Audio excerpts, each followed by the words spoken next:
A wild blue-red Skred has appeared. Can it compete with the rest of the meta? Let's check it out.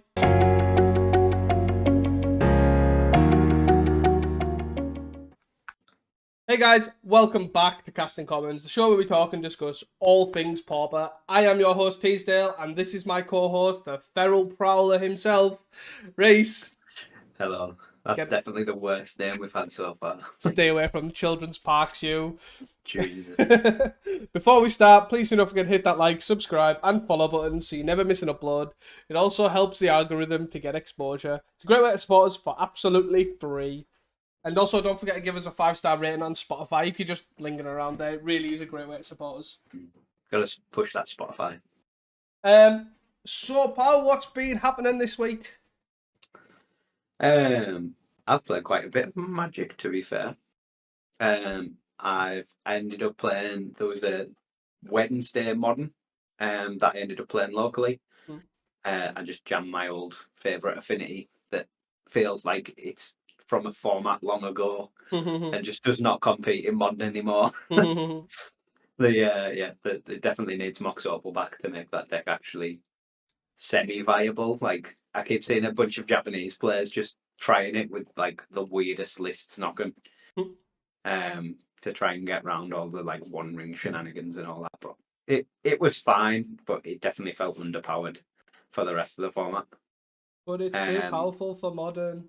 Honest. Like, honest. Jit and Punishing Fire is too good. Keep them on the ban list. I played some Commander as well, as I tend to do. And then also played some Pauper at our obviously local Friday night Pauper League. I took Black Green Brood Scale or Black Green Glee combo, which was fine. Like, I was quite unimpressed by it, if that's sort of the term. It just sort of did a lot of nothing. I ended up coming second, so it did something. I lost to Elves. One of the matchups, I actually played against Blue Black Fair, which one of our locals, Josh, was playing, and it felt like an absolutely horrendous matchup for Broodskill. Like, if Broodskill does win this battle for the best deck, I can definitely see the return of Blue Black Fair. It just had so much counter spells and removal that I basically just couldn't combo off. I got pretty lucky game one, died game two, and then ended in a draw. After basically he didn't have a quick enough clock to kill me, but I had all my pieces, but just couldn't get them to resolve through like double counter, double snuff out shenanigans. So yeah, that'll be interesting to see if Broodskill does sort of win this. I guess rock paper scissors, but there's sort of like four decks doing rock paper scissors against each other. If Broodskill ends up being the top dog, Blue Black Fair seems like a really solid choice to fight that. I do think Blue Black Fair seems reasonably well positioned against quite a lot of the field, but it's always very 55-45, more on its side than actually it's going to steamroll anything. Yeah, I think the big problem as well is the Ponza matchup now is just really horrible for Fair. A lot of your cards just don't do anything. Like, all their cards are 2-for-1s into your counter spells. Yeah. And the like stuff like Chrysalis and that, just Secret Reach now on board, so your Fair can't get through to give you any value. That matchup seems really bad at the moment. Yeah, obviously you do have, like, there is ways, you know, you can obviously kill the guy, but even still, then as you say, you've still got all these spawns to deal with for your ninjas. Like, there's a lot of just noise on the field, which, yeah, definitely seems to punish it almost. And with just so much of it being cast triggers, obviously, like the cascade off the 8 bombs are cast triggers, the spawns off the Riding Chrysalis and the free mana guy, Repurposer, are all just cast triggers. So even if they counter it, you've still got your value on the Ponza side, which then ramps you into your cascade guys, which again gets value even if they counter part of it. So yeah, it just feels tough one for Fair that, but depending on how the format settles out, if the Ponza list gets beat down a bit, could be a reasonable spot to be on Blue Black. But I think obviously talking about your black green list as well, it was very much like a Dark Moss Bridge, Yeah, very tap. Like I would often say now, like over the past few weeks, like Season of the Mist lists more like the sort of stock list, which is very yeah, much like the landscapes, 2 Tria Tails, and then a bunch of basics, and then like triple Nadia's Nightblade with the circle of protection in the board. That sort of list is sort of stock, and it does do a lot of, both lists do a lot of nothing. I do agree, but I do think obviously the Season of the Mist list all has a lot of untapped lands, so it's always threatening multiple angles of combo yeah. quite well. And that's the only thing that I've been impressed with that particular list. Yeah, I think you're probably right. That's probably where I should have been. I was on like obviously the slightly older list. Mm, The tap lands were very clunky, yeah, so I can see why they have gone to the like 4 landscapes, bunch of basics, couple of trio tails, and a basic. It definitely makes sense. Um, I found actually just hitting your lands was also just really difficult. yeah, There was a lot of time where I was just like stuck on 3 lands trying to get some more so I could duress into combo and stuff yeah. like that. But um, yeah, it just I played the Jund one. I found the Jund one quite good. Mm, It was slower, but seemed to have a lot more power behind it. I think like Chrysalis as a backup plan is just so strong in that deck. Um, so yeah, and I was just as I say, I was unimpressed by the black green one, but it definitely seems to be the favoured one at the moment, mm. if only slightly. Yeah, I think if they are gonna try and combo off, and that's your game plan is I'm gonna combo off, then the black green one's very consistent at doing that, and it does it with a lot of protection. You know, you've got your snake skins, your Tamio safekeepers, your duresses, all that sort of stuff. Mm. But you do struggle. Like you probably lose a lot of games with not hitting land drops. Like 18 lands seems to be like the average for the black green list, and it's the amount of times you just like one land. Like I think I played a league and I played pretty much the same, and I think I must have mulled to 5 every game of every match I played in that Mm. entire league because I had one lander, no lander, 2 landers, or and I was like, right, okay, I guess I'm keeping this 2 lander. It's like how like you know what I mean. Some hands you'd keep, and it was like, oh, I'll keep this 1 lander because I've got triple 1-drop star effect, and I'm like, right, okay, Yeah, this'll do. But then you don't find your second land for age, and you're okay, I'm lost. yeah, pretty much how mine went down. Mm, I guess one card to shout out being just an MVP in basically every deck it goes in is Malevolent Rumble. yeah. Like the card is just nuts. Like it just works in every deck you put it in. Yeah. It's just amazing. Mm. It's definitely the glue that holds pretty much most of the Glee decks together. Yeah, it's the Um, glue that holds the format together at the moment, yeah, very true. or on the green side. Anyway. Yeah, definitely. What Yeah. about yourself? No, I've just been trying to brew some decks that can attack the metagame in very grave difficulty. I tried a 4-color gates list, which was it was okay. It was definitely a lot of messiness, like core skyfishes, writhing chrysalises, and then you suggested to put brood scale in just for the hell of it. And it seemed to it was fun. I enjoyed it. I think I ended up going like 3-2 with it, which I was quite surprised at. But the value was incredible. I ran this green 1-drop O2 from Bloomborough. It's like a frog, which was actually quite cool. And it's like a green O2. You put a counter on it. Put a counter on target creature. You gain a life. Mm. And I ran some evolution witnesses, and I was like, this is my super secret tech that I'm just literally gonna block infinitely. They're big guys and just keep putting a counter on it and bring it back and all this sort of stuff. It was great. It was just great value, you know. I also played Expandinus, which was a pretty cool one, and it was probably the MVP of the entire league. I had 4 Writhing Chris's in it, and they were like second MVP, but because the card's pretty gutted. But it works really well with gates, which I was quite impressed with, to be honest. Sacking your spawns to give something, you know, activating your gate that turn, or even just pumping up a spawn. Like that came up quite a lot. Just pump a spawn, that's got all the power, or that's the target. Here's my other really large guys just over here, just also hitting in. Yeah. So I'm gonna probably gonna record with that back end of the week if I can. Yeah. That is Nice. as exciting as it is. Would you like to move into some news? Yeah, go for it. So we have some casting commons news, slight upgrade, I guess. We did tweet out this week that basically the Twitter account, or the X account as it is now called, we will be retweeting challenges, league, 5-0s, all that sort of stuff, spicy brews on Twitter for Pauper. And that is basically, we're just trying to ensure that we are trying to be as much of a hub, the place you need to come for any tech adaptations or even just anything for competitive players.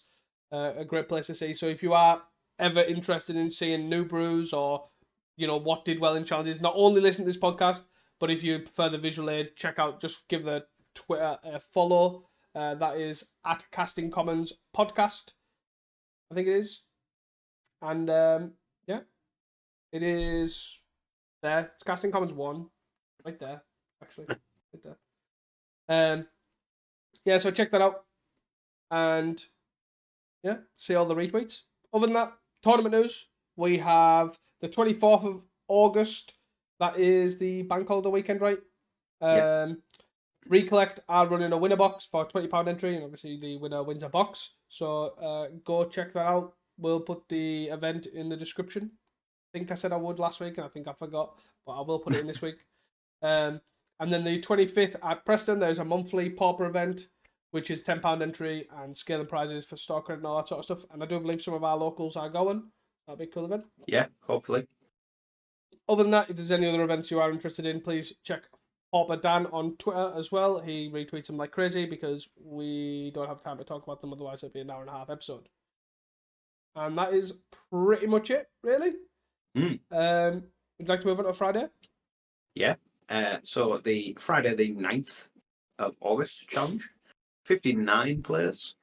First place was Blue Red Skred. Second place was Black Green Gardens. Third was Mono Blue Terror. Fourth was Jun Brood-Scale. Fifth was Grixis Affinity. Sixth was Mono Blue Terror. Seventh was Stompy Elves. And eighth was Black Green Brood-Scale or Glee. And then the two near misses, 9th Mono Blue Terror and 10th another copy of Blue Red Skred. So I guess obviously first comments, Blue Red Skred back with a vengeance. 2 copies in the top 10 is pretty impressive. Obviously fighting alongside this battle that we're seeing basically for the top deck in Pauper. At the moment, it is very much looking like the Glee combo versus the Affinity deck versus the Ponzolus deck, with Mono Blue Terror sort of getting some digs in there as well. So yeah, it is nice to see Blue Red Skred getting among that, and Gardens as well, to represent some of the other decks. My interesting thing to note is this challenge, the 2 blue-red control players, there was literally only 2 pilots in the entire challenge playing this deck. Nice. And both top 10 with an 80% win rate, which is pretty incredible. The other interesting thing for me is that the top 3, 4, 5 decks from this all had pretty much exactly a 50% win rate each. And that was Brood-Scale being the number 1 deck played with 10 pilots. Grixis Affinity being the second most played deck with 8. Mono Blue Terror being third with 7. Golgari Gardens tied again with Mono Blue Terror with 7. And then Stompy with 5. The Gruul Eldrazi Stompy or Ponzolus. But I think this is the closest as well, because that was the Stompy had 5 pilots and then Ponza itself had 4 pilots. So the Ponzolus and Ponza, so there was 9 pilots playing green-red, and they were pretty close to 50-50. But interesting that there's still that many people on the Ponza one, as we just haven't really seen it convert over the past few weeks. Like, there seems to be still people trying to run it, but it just doesn't seem to perform as well as the other list. The other interesting note that this is why also we do recommend following Kirblinxy, because he tweets all these out, because he can follow every matchup. The interesting thing about the 1 Elves pilot who did top 8, they managed to top 8 because they dodged Affinity completely as well. Which was the second most played deck, and they never versed it once. That's definitely one way to play it with Elves. Yeah. Interestingly as well, it's the elf deck we spoke about last week, and I'm assuming the same pilot with Nubarola. Yeah. Where they basically cut out the card draw, so they only run 5 card draw effects with 4 Winding Way and 1 Lead the Stampede. Mm-hmm. And then the quad Well-Wisher, 2 Essence Warden and quad Hydra as well. Mm. So it's and the double Avenging Hunter, sorry. Yeah. So it's the very bomb heavy elves, which is interesting. It's cool to see it do well sort of back to back weeks. Because it's clearly not a fluke. It's clearly a reasonable way to take the elf deck at the moment. I think the big thing for me, so I played the list that they played last week. Apart from I cut a Well-Wisher and added a Leader Stampede because it felt that wrong. But that was my only change. I was like, I'm not thinking too much into it. I didn't hate the no Vanguard. Like, I didn't hate that. Like, it wasn't the end of the world. It did feel like it put a lot of pressure on Priest, though, because Nyxborn Hydra is so bad if you don't. Vanguard. Yeah. Like, if your Nyxborn is your the Nyxborn Hydra is your Vanguard, really puts pressure on need and the mana. But it did like, it was quite okay. Like, I think I ended up 2-3. But I versed Jund Broodskill, which was a Crackling Shaman deck. So I got Crackling Shamaned about a million times. I versed another Jungly, which I got Crackling Shamaned out. So that was a good start to the league. Then I versed Mono Blue Terror, which I mulled to 3, which I've never, ever, ever had before in my entire life. I don't think I've ever I actually didn't even play that game out. I lost because they went from 0 cards and then drew their card for the turn. It was a blind card. And they'd played 2 Spell Pierces already. So I was like, right, okay, they don't have a 3rd Spell Pierce, and tapped out -1 for a Hydra that could block a Delver, I think it was. I think it was like so it could block a Delver quite well. And then I bestowed it onto a guy, so it would be able to block it. And then the Spell Pierced it. And I literally made it so I could play around a Force Spike, but not a Spell Pierce. Because if I didn't, then they couldn't block the thing very well, all that sort of stuff. And then mulled to 3, and I just was like, that's it. But then I versed Ponza, and it was fine. Because this that deck seemed free against Ponza. It was one was Ponza and one was Ponza-less, and it didn't matter which one it was; they were both free. But yeah, I think that's the big thing with elves at the moment. Like we say about this pilot, if you can dodge the affinity matchup, like you've got a really decent blue terror and green black Glee matchups, and basically a free Ponza matchup. So you sort of only need to dodge affinity and Jund Glee if Jund Glee's a factor. Yeah. It seems like a really interesting and pretty decent place to be at the moment. Yeah, I overall wasn't a fan of the Essence Wardens. They were fine. Like, don't worry, they were okay. Like, it wasn't the end of the world. Like, in a couple of the Jund Glee sort of things, it like kind of was one time they went off and I had an Essence Warden in play, and it was like, ta-da. And then they just kind of had this big guy. And then they waited until they just had a Crackling Shaman and then carried on going off.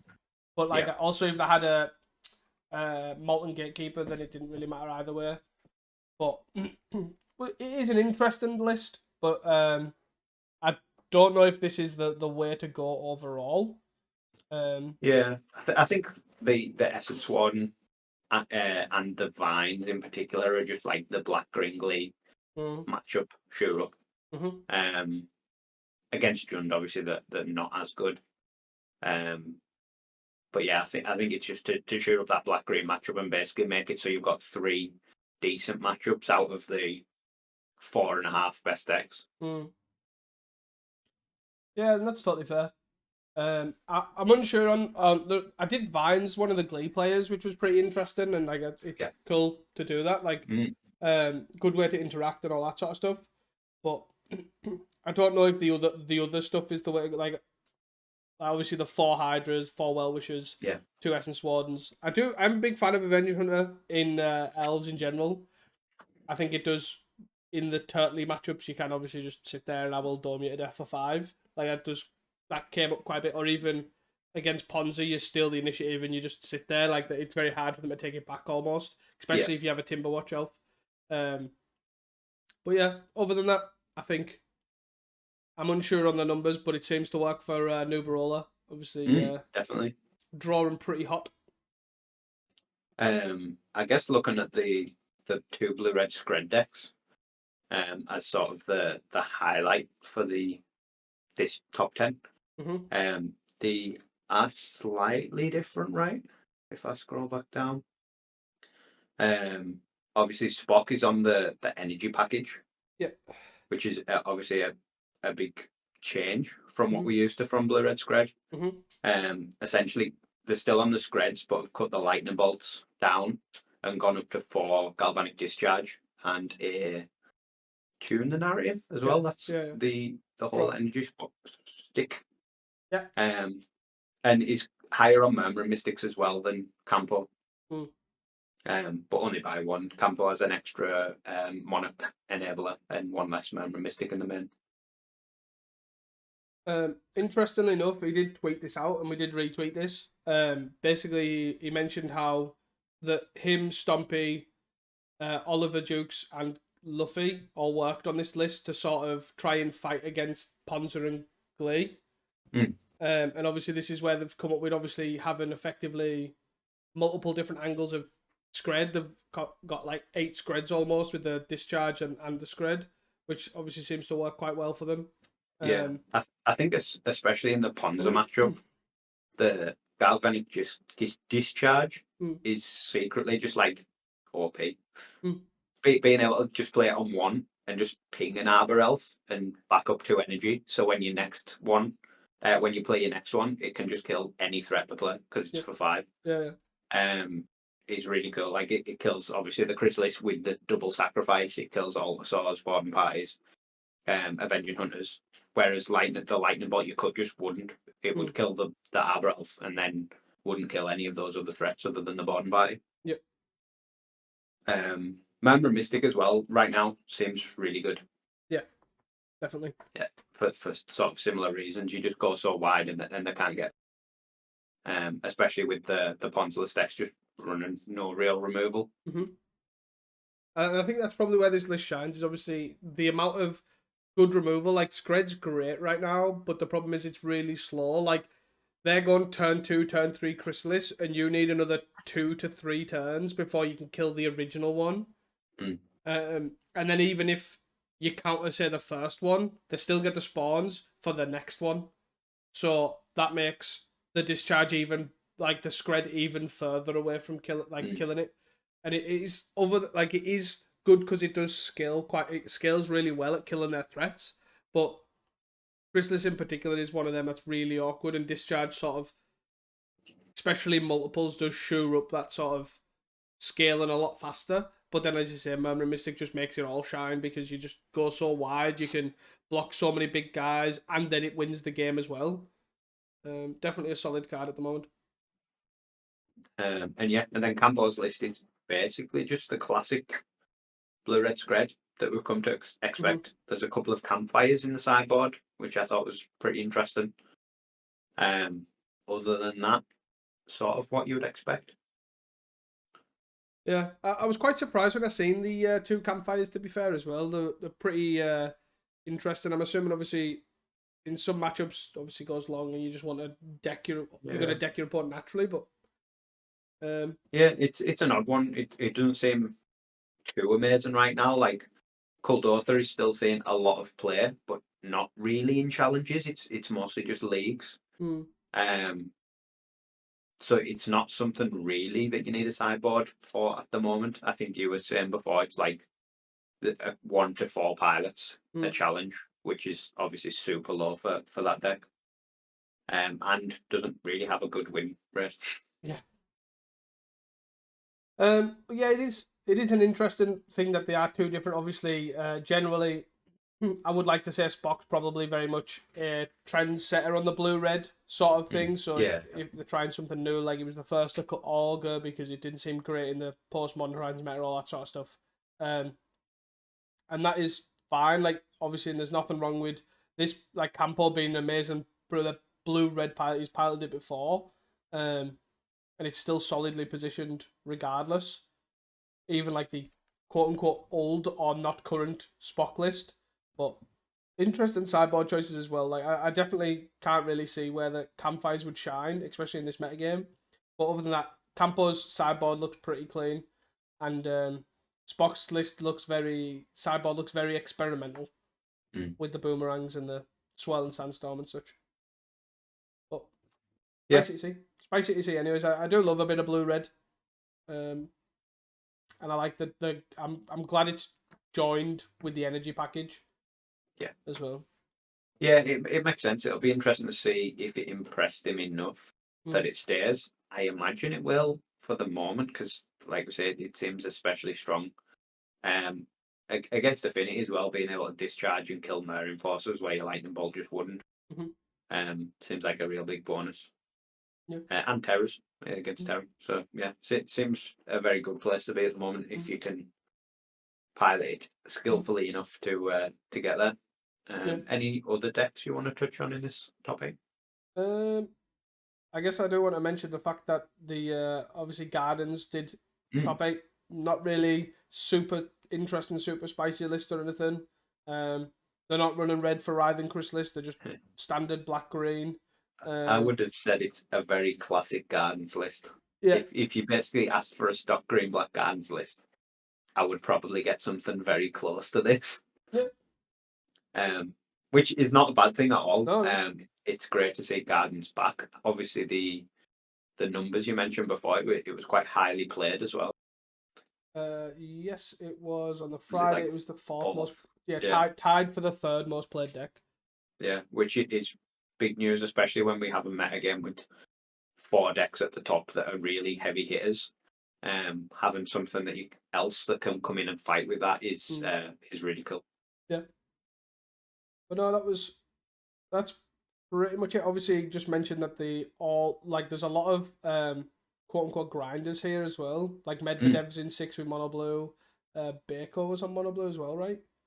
And then Bako was on mono blue. Super greedy mono blue as well with 15 islands. Yeah, Luffy was on Grixis Affinity in 5th. And Medvedev in 6th on mono blue. We've mentioned Nubarola on his elves. So yeah, and Campo in 10th. It's a very, very stacked top 10. And obviously Spock in first. Yep. Pretty sweet to see all of them obviously doing well. Mono Blue Terrors obviously that seems to be their generally go-to deck. Nothing's out of the ordinary with them either. Just apart from 15 lands for Bako is what stands out for me. Yeah, I think the Mono Blue Terror lists, as we sort of alluded to maybe 2 weeks ago, they've very much split into 2 different lists now. Bako's sort of on the classic boomerang one, whereas Medvedev's on the 4D inferior no boomerang one. Yeah. It seems like there is just basically 2 offshoots of that deck. You go one way or the other. Interestingly, neither of them are on the Disrupt package, I don't believe. No. Just on the sort of more classic Spell Pierce, Force Spike, and Counterspell. Yeah, even the one in 9th isn't on the Disrupt either. It's on very much the Boomerang package. Yeah. Yeah, pretty spicy to see. Sweet. Yeah, I'm not sure which list is actually the better one to be on, to be honest. They both seem to have really high positives. I don't know if maybe a split of Boomerang Demon Inferior might be a way to go about it, but yeah, interesting. Yeah, for sure. Moving on. Yeah. So the Saturday challenge, the 10th of August, 55 players. Both these challenges, I believe, were up a couple of players on the same challenges last week, which is good. First place, Grixis Affinity. Second place, Blue Red Skred, back again. Third place is Black Green Glee. Fourth is Ponzolus. Fifth is Grixis Affinity. Sixth is Ponzolus. Seventh is Flickertron, out of nowhere. And 8th is Grixis Affinity. The 2 near misses, 9th, Black Green Glee, piloted by Hyson. And 10th, another copy of Grixis Affinity. Obviously, this is another challenge, basically, where the top 3 to 4 decks are all fighting for that top spot. This time, Mono Blue Terror sort of fell out of the top 10, and Ponzolus has replaced it, fighting with Grixis Affinity and Glee combo. But yeah, Blue Red Skred once again performing very well. Funny you say this. So on this challenge, again, via Kirby's thing, Blue Red Skred shot up to the most played deck on Saturday with a massive 10 pilots, followed by Grix Affinity with 8, and then Mono Blue Terror with 7, and then Golgari Broodscale and Gardens tied with 4, and then you've got the Ponzalus and Ponza tied at 3 pilots each. That is, yeah, that's surprisingly low for Ponzalus, given 2 pilots top 8 as well. And I think it was a Saturday, it was like the Friday, sorry, was it? Yeah, it was still pretty, it was on 5 pilots. Yeah. So, pretty interesting. And yeah, very, I guess, obviously, the success of the whole new version of Skred with Spock obviously probably inspired +2 in the top 10 when there's only 2 pilots. But yeah, interestingly, it was Campo again on his classic version that actually comes second. I guess, to be fair, when you have, I wonder how many mirrors he versed, because in the mirror, I'd probably prefer Bolt than Discharge and the original list, potentially, because I guess you don't have as many Murmuring Mystics. Like, the other list had more Murmuring Mystics in the main. Yeah. But Bolt goes face, which is a lot better, and you don't generally have that many hits that you need. Like, you're not going to hit for 2 or 1. You're just going to hit for 3. You're going to bolt already, like for the Azure Fleet and the Crimson Fleet, generally. Yeah. But then the second one's not going to scale up to a 5, if you know what I mean. So then it's just going to rot in your hand, and then at least the Lightning Bolt goes to face. If you get what I'm trying to say. That's the big thing. Obviously, the Galvanic would be better to kill Terrors and Mystics, but you're not getting the opportunity to cast it on a 1 mana or 1 toughness guy. Yeah. So you're not actually gaining that extra energy. Yeah. Obviously, the only other energy card I think Spock was playing was a 1-off Tune the Narrative. Yeah. So you basically have to play your 1-off Tune the Narrative and then your Galvanic for be able to hit a Terror. Otherwise, yeah, there's literally like 2 Crimson Fleets that you could get. You'd have to kill both of them to then for your next one to kill a Terror or a Mystic. Yeah. So yeah, I do agree with you there. Bolt is probably in the mirror. Bolt is probably better. But also more Murmur Mystics is probably better as well. Yeah. So, but overall, pretty interesting to see that. I don't think he changed his list, right? And no, it looks very, very similar to me. Even with the 2 campfires, the 2 annuls, and the 2 casting the fires in the sideboard. But yeah, the deck obviously must be pretty well positioned. Skred in general is pretty well positioned overall. Like, especially if you are going to expect to verse a lot of terrors, like they do scale up quite nicely. You do have the interaction early on to obviously slow the game down a little bit to get to your land drops for Skred to kill them, and then also you have your Pyroblasts post board too. So seems pretty well positioned again in the field of terror. It's obviously got Gorilla Shaman casting the fire against Affinity. Like, it seems like it's got game against pretty much most of the field. Yeah. I guess sort of before we talk about the other more wild decks, just to touch on the Grixis Affinity lists, they all sort of are edging towards a stock list now. Most of them are playing a couple Toxin Analysis. Basically, all of them aren't playing the Fae anymore. And yeah, basically just going 4-up on familiar enforcers with a couple of Kenkus. And Crackland Shamans just seems to be where they are all ending up now. And then same with the Ponzalus lists that top 8. They're basically the Ponzalus lists that we've been seeing with the double you meet at a tavern, single Oliphant, and then the fairly stock sideboard now of like Breath Weapons, Declammers, Shamans, and Weather the Storms. Nothing really out of the ordinary. I think Hyson's Black Green Broodscale as well is probably fairly stock. Like, it's got a couple of snuff outs and a wilt in the main. Apart from that, it's basically a stock Black Green Broodscale. Unlike the other Broodscale deck, which I'm sure you wanted to touch on. Yeah, I do just want to say that the 3 card difference between Hyson's list, like to the what I would say is stock, in the main board anyways. It's pretty interesting changes. Like Snuff Out's pretty good anyways. Snuff Out's pretty well positioned, even in the mirror against, pawns and all that sort of stuff. The one of Wilt's really interesting. I think it's fine, but I also don't really get it at the same time. Don't get me wrong, I'm a big Wilt lover, and there is a lot of enchantments. Obviously, you've got Sadistically, you've got Utopia's World Wild Growth. There is a lot of, and then obviously you've got Grix Affinity. Like, there's a lot of artifacts and enchantments, but I still don't get it. It's an interesting utility piece, I guess. Obviously, worst case, you combo off, you can cycle it for a redraw, with all your colours mana. As you say, there is a lot of artifacts and enchantments in basically every deck at the moment. You miss against Terror, again, you can cycle it away. But yeah, every other deck you sort of hit against. But it does just seem very underwhelming for 2 mana.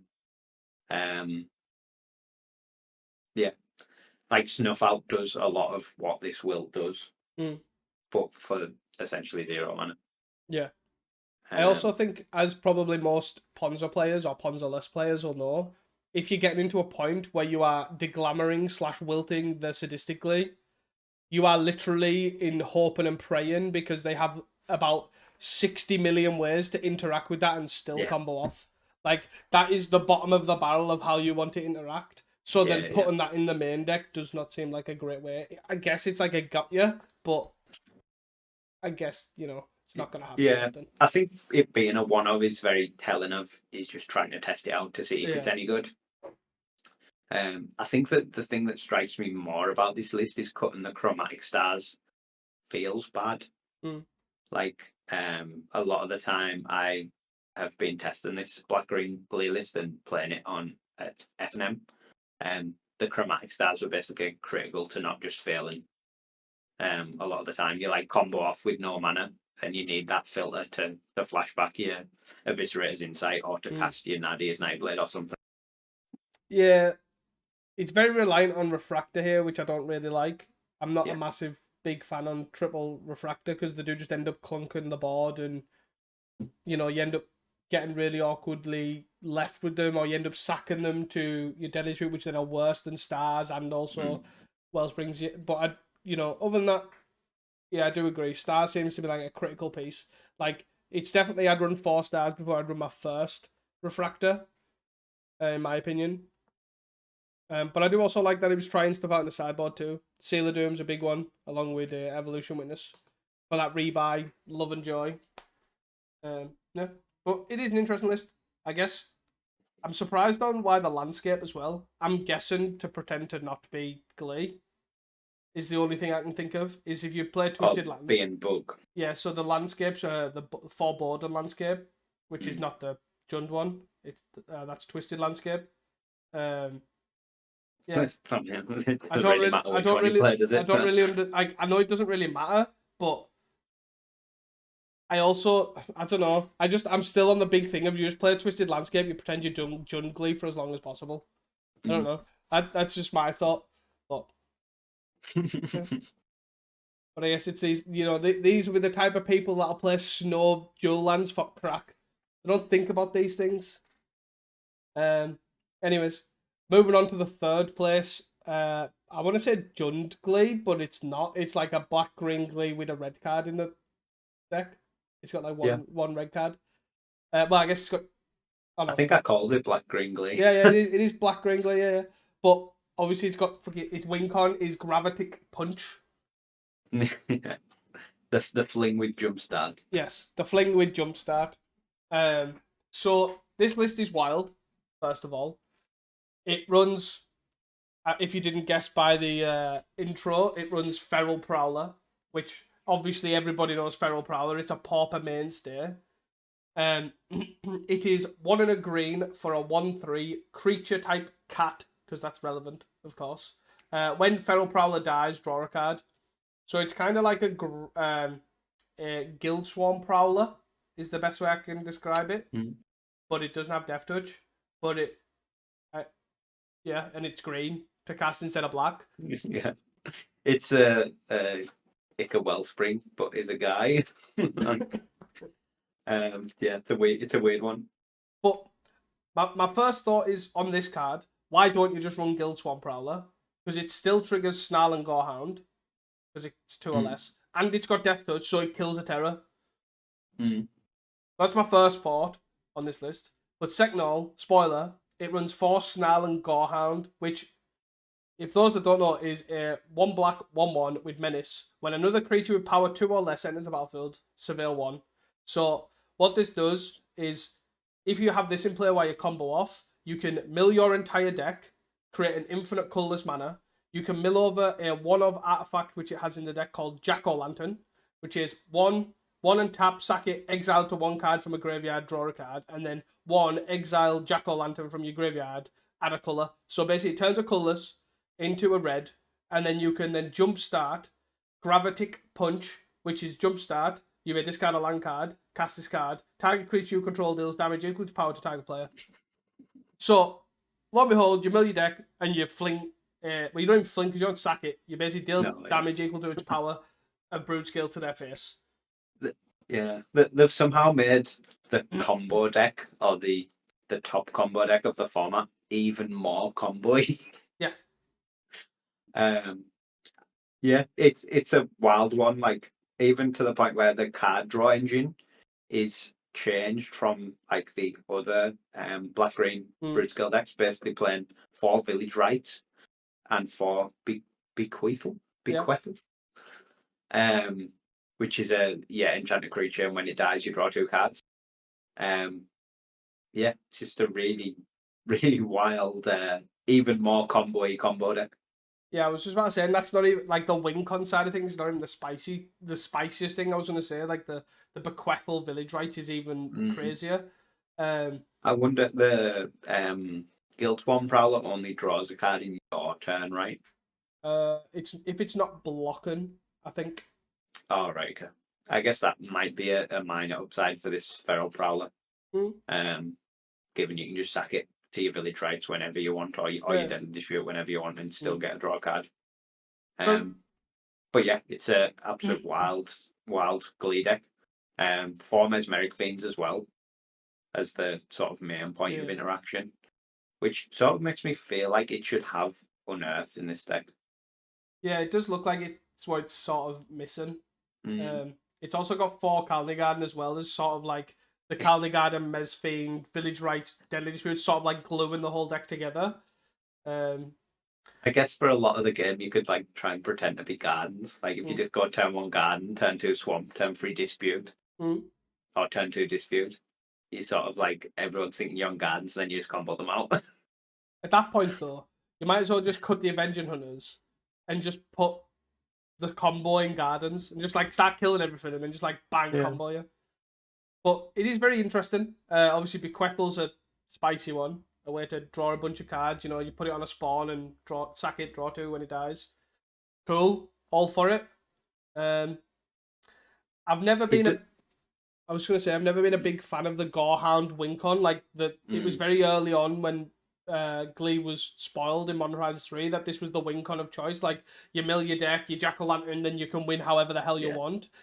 I'm not a fan. It's too many spaces to me. It's very like Cephalid breakfasty. Yeah. But it's also kind of like, do you not just run Dread Return at this point? Like if you've got Gorehound, Brood Skill, and a token, you can just Dread Return something, right? I don't know what that would be, but I think that's the thing. Like it's Lot Left Giant or Bust, right? Yeah. Oh, yeah. I guess. Oh, you Dread Return something, give you Brood Skill, Trample, or something. Yeah. I don't know. But as well with the Gravitic Punch, it could just be the Molten Gatekeeper as well, right? You get the 1 red still to Unearth. Yeah. I guess this is a lot less clicks on Magic Online than Gatekeeper because you don't need to continue a combo off again. Yeah. But yeah, very, very interesting. Another sort of main point is it runs a lot less protection, pseudo protection, than the black green Glee list tends to run, with only 2 Tamiyo's safekeeping. You're obviously up quite a lot on the hand disruption with 4 Mez Fiends and 3 Duress. So I guess it's maybe just you maybe don't need that as much. Yeah, it's overall a spicy list, like obviously, like Mm. and it shows that the Glee combo, even though like especially the black green version, is nowhere close to set. Like there's Mm. so many different ways to build it. There's probably still not like there's a stock list, but to me at the moment I would say there's a stock list, but I would say that's not even like the end. That's just the current list that someone's found. I think there's still a lot of room and a lot of ways to explore this. Like I think Campo was originally a few weeks back on like a Slitherhead Rubble Belt Maverick Expander News build that he 5-0'd with, and then there was one that did well in the challenge from that without the using, and then it's like all of a sudden the Rubble Belt Slitherhead sort of piles have just fell off, Mm. and there's definitely a lot of different ways you can take this, and this is like don't get me wrong, I think this list overall gets a lot weaker because you have that you introduce a graveyard interaction point or what have you. You need there's weaknesses there, but I do think I'm all for trying new stuff. I won't Mm. personally be trying this list because I don't like snarling Gorehound personally, but I am all for Bequeathal. Give it a go. Yeah, spicy. See? Um, I guess final honourable mention to Arclid 21, still rocking Flickertron and Mm. top 8 in with the Flickertron list that they've been top 8 win for ages with no new cards in.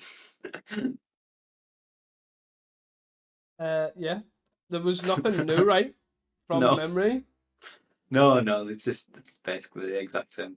I think there's maybe a Trespasser's Curse in the sideboard that maybe wasn't there last time. I'm not sure, but it's only a one of. I wonder if they fixed that. It was bugged last I think last Oh, week when we were Magic talking. Online. Yeah, it was bugged on Magic Online where it didn't work. It triggered, but nothing happened. Yeah. Pass. But still, whatever. The list is cool. All Yeah. for was Stonehorn Dignity in his last list? That was like last week or the week before. Probably, maybe, maybe. But Flickertron, it's a bunch of one-offs. but yeah, cool. I'm all for stop and combat. I'm here for it. Moving on to the Sunday. Can I just shout out Sandstorm out of the third place list as well? Just that was all I wanted to say. Just Sandstorm is in the not Swirling Sandstorm. The actually played red AoE. Sandstorm, the one green instant that is an electricity for each attacking creature. Just It's sometimes played in elves. yeah, just to throw When that. Kuldotha was a thing. Yeah, just it's there. Mm-hmm. I just like Cheer up that elves matchup. Yeah. Now they're not running Vanguard. You need it. Yeah. But yeah, happy to move on to Sunday after that. Yeah, moving on to Sunday, the 4th of August. Still a 32 challenge, even though we had 68 players, so it should just be back to a 64 challenge. First place, Kuldotha. Second place, Black Green Glee. Third place, Ponzulus. Fourth, Jund Glee. Fifth, Stompy Elves. Sixth, Black Green Glee. Seventh, Jund Glee. And eighth, Grixis Affinity. And then the two near misses, Black Green Glee in ninth and Ponzulus in 10th. Yeah, another top 8 of just these top decks fighting each other out to try and see who's the best. Definitely a challenge of Glee combo at the top, and a good one for Ponzulus as well. Obviously, it seems to be sort of the least played out of the what I would say is the 3 top decks, but still getting really good results. Well, you say this. So Friday and Saturday was. Yeah, and then Sunday was the most played. Then Sunday, it was the most. Ponzulus was the most played deck for Sunday, with 12 pilots. Yeah. What, just Ponzulus as well? Just Ponzulus. Not including Ponza. There was 2 Ponza pilots. Mad. Yeah. It does very much feel like a meta call at the moment. To what deck is going to be the most played between the Glee combo decks, the Grixis deck, and the Ponza deck, and then I guess Mono Blue Terror as an honourable mention, although it seems to be the less out of those 4. But yeah, still first place out of nowhere, Kuldotha. Just reminding people that it still is a deck. It's been gone for a while, but yeah, nothing particularly interesting. Sort of the stock Kuldotha that we've seen over the last few weeks with the double Goblin Grenade Fire Blast and 2 Reckless Lackeys. Other than that, Skuldotha, still there. Still Yeah, very much so. casually wins a challenge, even being one of the least played decks at the moment. I think, to be fair, a card that seems to be picking up in leagues or last time or representation is Goblin Sledder in that sort of lackey slot. Is it Goblin Sledder? Shredder? Yeah, Shredder? yeah. The one that sacks a goblin. Yeah. Which I'm not against, and it'd be. But other than that, this list looks fairly stock, and that two lackeys like seems to be like the only real flex slot I've seen. My only comment is why only 3 raises? Why not 4? That seems pretty good in the Ponza matchup or the Ponza list matchup. Just raise, blown up their lands with Wild Growths and Utopia Sprawls on seems great. Yeah. It's a tough one for Skuldotha really nowadays that the Ponza matchups basically went from free to really difficult. In the space of Modern Horizons being printed. Yeah. Just the fact that the 3-mana guy now makes an extra 2 guys, and their 4-mana guy now makes 2 guys. It's just so hard to attack through anymore. To the point where raise back in the sideboard to try and turn 2 raise their Utopia Sprawl land and hope it's good enough. And also, to be fair, another one that they obviously increased the burn. So like pre-Modern Horizons, they were very much turn into like a mono red Sly sort of build with like very few burn spells. Where now obviously you can see lack of blue as well. You've got Goblin Grenade coming in. You've got the Fire Blast coming back. Definitely a meta call with the fact that Pons has become a lot harder for sure. But that's irrelevant. Still managed to win somehow. Second place was Season of Mists. Spoke about him already. With his pretty much his stock list. The only difference between the 2 stock lists in air quotes is some run Blood Rat Invoker, some run Nadia's Nightblade. Other than that, they're fairly stockish. He's on 2 Wizards Rocket, 2 Energy Refractor here. 4. I think that he was originally splitting them, right? Was he on 2 Snakeskin, 2 Safekeeping originally? And I think now he's set on 4 Safekeeping here. I wonder if it's to just because there was 2 in the board, right? And I wonder if it's just to make space in the board and that Safekeeping's generally all round just a better card, like a bit more versatile, maybe. Yeah. New Barola, obviously back again with the Stompy Elves list. Slightly different main deck with -1 Vines to go up on a Leader Stampede to go to 6 draw effects. And very different sideboard. Hallow still there, but like Divests and Mesmeric Fiends as a bit of a interaction package, I guess.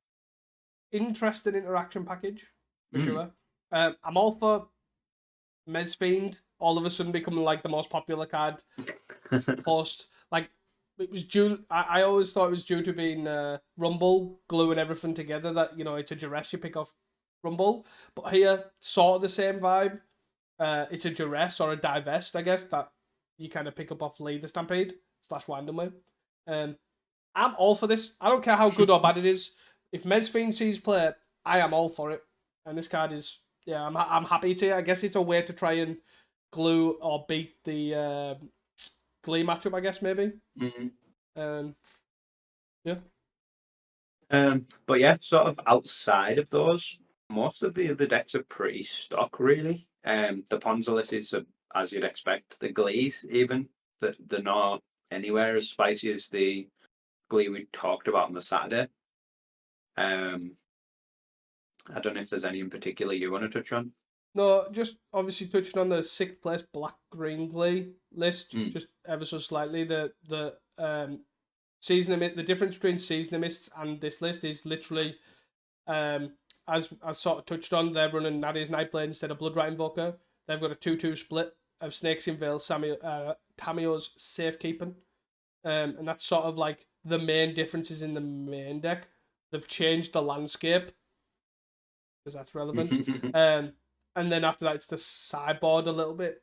They've got a Last Rites in the sideboard, which, sure, I guess that's pretty spicy if you're playing against or expect a lot of Skred or control-y that sort of interaction. I guess you only need the 2 combo pieces, really, when you get to a certain point. Just 3 mana. I'll pitch the rest of my hand, you pitch yours. Yeah. Sort of thing. That's how it works, right? Mm. Yeah. Yeah, it thought seizes, I believe, for each card you discard. Yeah. I just sort of like half read the middle bit and I was like, wait, that actually you discard any number of cards to reveal that many? I was like, wait, what? No, I was panicked a little bit. But yeah, that's pretty much the only thing there. I think there was a Jundgly in 4th, right? That the thing I was gonna say was the Jungly in 7th, sorry, was the Haunted Cloak, which is a I've seen it in, let's say I've seen it in tournament practice as a Glee win condition, but I have seen is it the Lightning Spear? Is that the card? Yeah. The bolt equipment that gives haste, is it, or trample or something? I've seen that a few times, which has been putting up quite a bit of results. But the Haunted Cloak is a pretty interesting one overall for me. Like I don't really get it. Seems like much less versatile. Yeah, I guess it's pretty solid with Writhing Chrysalis as well. Mm. Just giving you Chrysalis trample and haste. Or trample and vigilance, but also I guess you can give it haste when you cast it, just sack a guy. To equip. Seems pretty good. But yeah. 3 mana equipment is a tough sell. 3 mana equipment without living weapon as well. Yeah.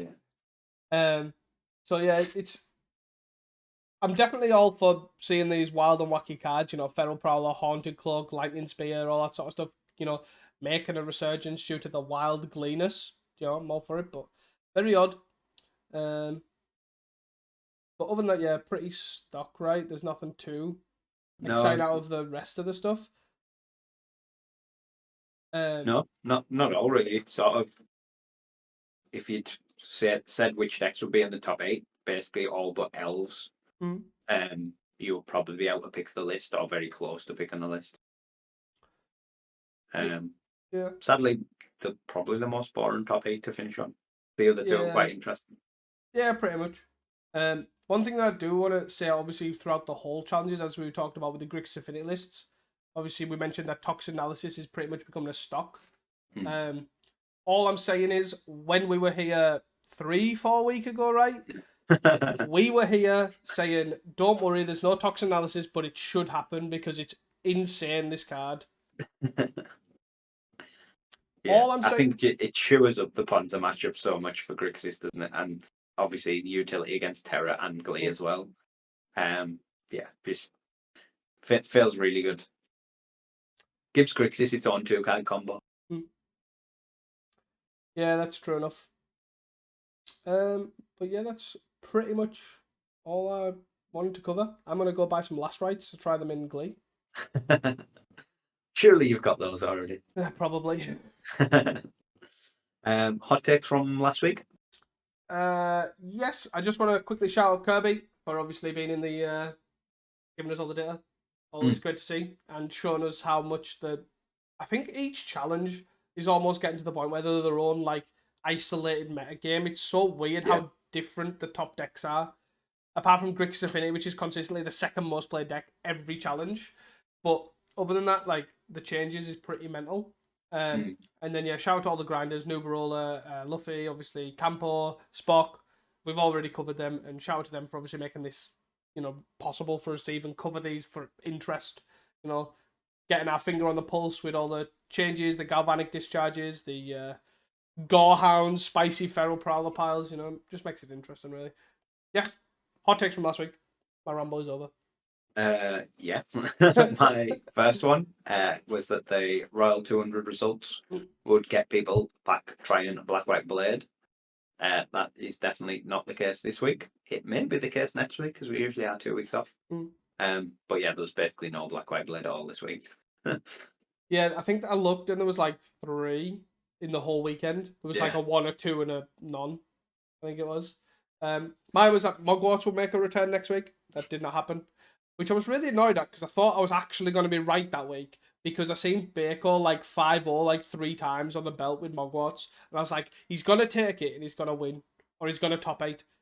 But then he took like mono red and mono blue. I was like, God damn it!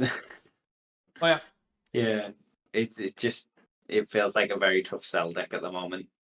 There's a lot of like decks that we were used to seeing that in this like metagame with the 5 best decks that we've got just seem like not not playable. Mogwarts is one of them. Bogles feels like another that's a very much an underdog. Rakdos Madness just has disappeared off the face of the earth. Just feels like it can't compete at the level these other decks are. And walls combo as well, or hybrid walls, either one. Just feel like they're not at the level of these other decks. And yeah, I don't know. It's a weird one. We've got decks like elves that are changing to compete. White Weenie obviously pops up now and again. Blue Red Control is obviously the winner from this week. But yeah, I think Mogwarts, Walls combo, and Bogles need to change something really to be able to attack this metagame better. I would like to say FAMs as well in that boat, but also JN doesn't really play anymore, so that's probably why there's no one winning with FAMs. But yeah, it's a shame. But hopefully we are seeing different decks come through.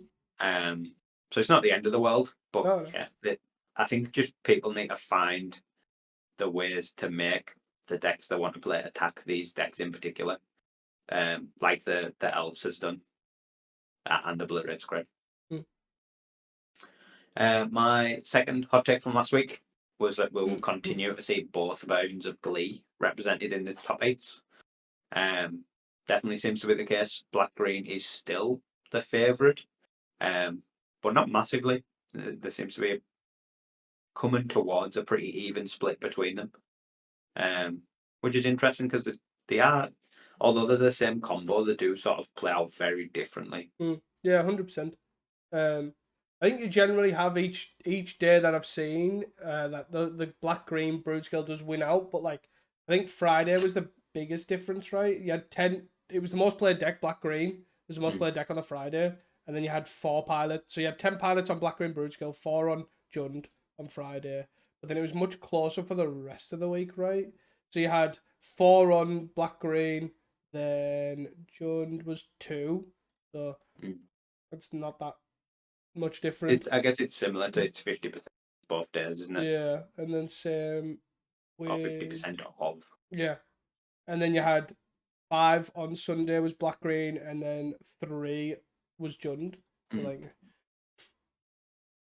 So yeah, they are pretty close. They're both still very good decks. They both attack differently, as you say. Like one has a good backup plan, like of just generally a good beta, and then obviously the general better card advantage with wildfire and stuff. But in that sense, but obviously black green's much better at being the combo deck. So if the combo's good, then it's good, I guess. My last one is that Demir Terror will overtake Mono Blue next week in representation. That didn't happen. But it was more represented this week than it has been for the couple of weeks. You were looking at like 5 to 3 pilots, right? Something along them lines. As opposed to 1. Yeah, as opposed to 1. But Mono Blue Terror was obviously on the downward trend as well, coming later in the week. So it was like, I think it was like the second most played deck or third most played deck on Friday with 7 pilots, and then just gradually started to go down. Because it was 3 pilots on the Sunday, 5 pilots on the Sunday. So it's like starting to, I think it might start to edge out, maybe. But we'll see. Yeah. Terror is definitely the sort of outlier of the top decks. It definitely feels like Ponzulus, Broodscale, and Affinity, and then Terror is like the 4th in that. Yeah, interesting. I guess it's a good segue to the hot takes for next week. Yeah. My first one is that one of the decks will drop out of contention for this rock paper scissors metagame we've got going on. Being Grixis Affinity, Ponzulus, Mono Blue Terror, and or Glee. I'm not sure which one it'll be. It's probably not going to be Grixis Affinity, but it's probably going to be one of the other 3. Yeah, I think I think Terror seems to be up the biggest contention right now. Mm, But I also think that's because it's. I know this sounds really weird to say, but it's probably the fairest. yeah. In the sense that a 1 mana 5/5 on turn 3 or 2 5/5s for one in turn 3 is actually dealable. Like you can actually deal with it, and they use a lot of resources to get to that point. So you could Mm, actually beat that by either blocking for ages and then killing the guys or whatever. Like it is the most completable, I would say. Um, like Grixis actually just survives here. Like you can cast 3 Dust to Dust, and I will still steamroll you with 7 mana 4/4s for free. yeah. That's I still a think thing. that the biggest advantage Grixis has as well is none of those decks are dust to dust decks that it's competing against, Yeah. really. It's all like the fringe outlier decks that are gonna have tools like that, whereas obviously the mono blue is just like the 1 mana interaction with the steel sabotages and such. Mm. The Ponzoless is just basically 4 Glamours and some Gorilla Shamans, and then the Glee again, it's like oofs. Or Gorilla Shamans if it's Jund, so you know what you're fighting against. Yeah. If to be fair, even some black green decks don't even have hate at all. Like they Yeah, don't care. yeah, yeah, yeah. I'll just try and combo you. So yeah, that's fair. Totally reasonable. Um, my next one is that Gardens will make a resurgence due to, Mm, well, not only Friday's second place, but also with the chance that other control decks are trying to come into effect. Like obviously the blue red Skred mm. that we're seeing. So I think it's a good deck that can actually compete with not only those but some of the top decks like Terra, Glee. It's probably okay against Ponzolus and Affinity's pretty. I wouldn't say it's favored, but it's not unwinnable. And then Ponzolus, I would say unfavored, but I haven't actually played the matchup to even describe that. Yeah, No. it's interesting because the Gardens deck in particular seemed to make like a midweek resurgence already. Mm. Was it like the second most played deck on Saturday or something Or like that? Friday or something. Yeah, something like that. Which is big for that deck. So I can definitely see it making or continuing on that trend. Yeah. It definitely seems like it has good matchups against at least half of the top decks. But yeah, like you say, I have not played the matchup either, but it does look unfavored against Ponzolus. Mm. My last hot take for next week is that we'll see the return of Tron decks inspired by Arclint. It would be good to see stuff like Mono Red Tron and even Ultratron come back. Whether they're well positioned or not remains to be seen. Obviously, Mono Red Tron you can do a lot with to give it different tools to fight particular matchups. I don't know if you can give it enough tools, but it'll be interesting to see nonetheless. You say this, and Ultratron.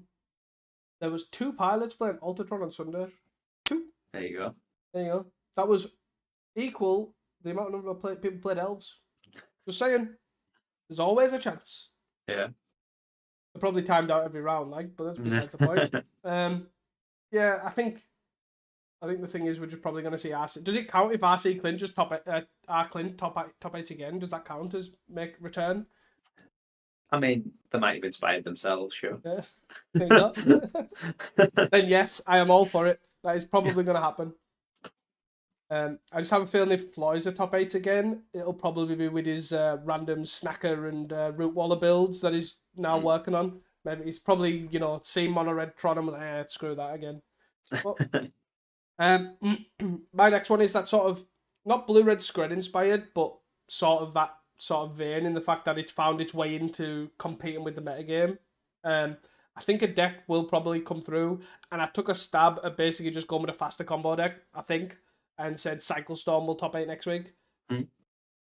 I don't know if that's going to work or be good, but yeah, it's an interesting one. Like, it definitely feels like if there's a combo deck that's fast enough, it can compete very well with Grixis, Glee, and Ponza. Obviously, a mono blue interactive counterspell deck is always going to be a pain for something like that. But those other three, assuming you're faster than Glee, or as fast as Glee, or have some interaction as well as going off,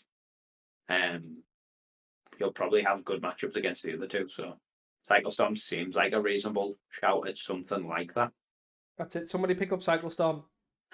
Tyrube, where you at? Where you at? By somebody we mean Tyrube. Yeah, when we say Cycle Storm will top 8, we actually just mean Tyrube will top 8 next week. Yeah. Let's add that before I forget. Anything else? No, that's it from me. Thank you all for listening. If you have enjoyed the podcast, please don't forget to share it with your friends, your family, your local pauper community, and even your gardener. He wants to listen to it while it's cutting your edge. That is all from us at Casting Commons. Until next time, don't forget to give us a 5-star rating, and don't forget to stay hydrated. Peace! Bye.